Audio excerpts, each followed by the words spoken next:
চীনের হাতে মার খাচ্ছেন ভারতীয় সেনা। 2020-তে সমাজ মাধ্যমে এরকমই একটি পোস্ট করেছিলেন লোকসভার বিরোধী দলনেতা রাহুল গান্ধী।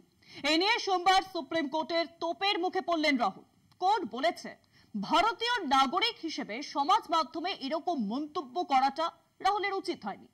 এই ঘটনায় রাহুলের পাশে দাঁড়িয়ে পাল্টা সুপ্রিম কোর্টকে নিশানা করেছেন বোন প্রিয়াঙ্কা। প্রিয়াঙ্কা সরাসরি বলেছেন, প্রকৃত ভারতীয়কে তা দেখা শীর্ষ আদালতের কাজ নয়।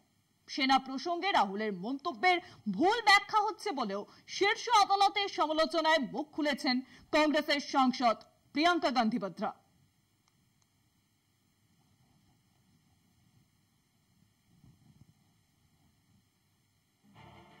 কে প্রকৃত ভারতীয় সেটা দেখা সুপ্রিম কোর্টের কাজ নয়। রাহুল গান্ধী ভারতীয় সেনাকে শ্রদ্ধা করেন। দাদার পাশে দাঁড়িয়ে সুপ্রিম কোর্টের মন্তব্যের সমালোচনায় সরব কংগ্রেস সাংসদ প্রিয়াঙ্কা গান্ধী বাদ্রা। পাশাপাশি প্রিয়াঙ্কার দাবি, রাহুলের মন্তব্যকে ভুল বোঝা হচ্ছে। সোমবার লোকসভার বিরোধী দলনেতা রাহুল গান্ধীর সমালোচনা করে সুপ্রিম কোর্ট বলেছিল, কোন প্রকৃত ভারতীয় এমন মন্তব্য করতে পারেন না। পাল্টা মঙ্গলবার প্রিয়াঙ্কা জানান, শীর্ষ আদালতের বিচারপতিদের প্রতি সম্মান রেখেই বলছি, তারা এটা বিচার করতে পারে না কে প্রকৃত ভারতীয়। নিজের দাদার সমর্থনে প্রিয়াঙ্কা দাবি করেন, বিরোধী নেতার দায়িত্ব সরকারকে প্রশ্ন করা।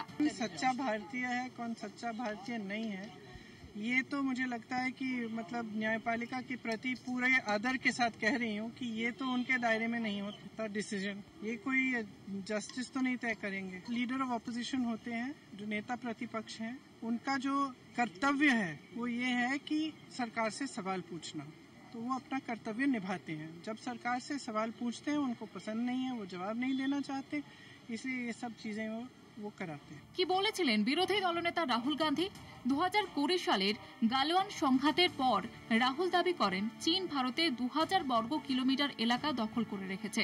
এছাড়াও অরুণাচল প্রদেশে ভারতীয় সেনারা চীন সেনার হাতে মার খাচ্ছে। এই মন্তব্যের প্রেক্ষিতে মানহানির মামলা দায়ের হয় কংগ্রেস সাংসদের বিরুদ্ধে। সেই সওয়ালের ভিত্তিতে শীর্ষ আদালত জানায়, এহেন মন্তব্য করার হলে সংসদে না জানিয়ে কেন তিনি সমাজ মাধ্যমে বললেন? বাক স্বাধীনতা থাকলেই তার যত্রতত্র ব্যবহার করা যায় না।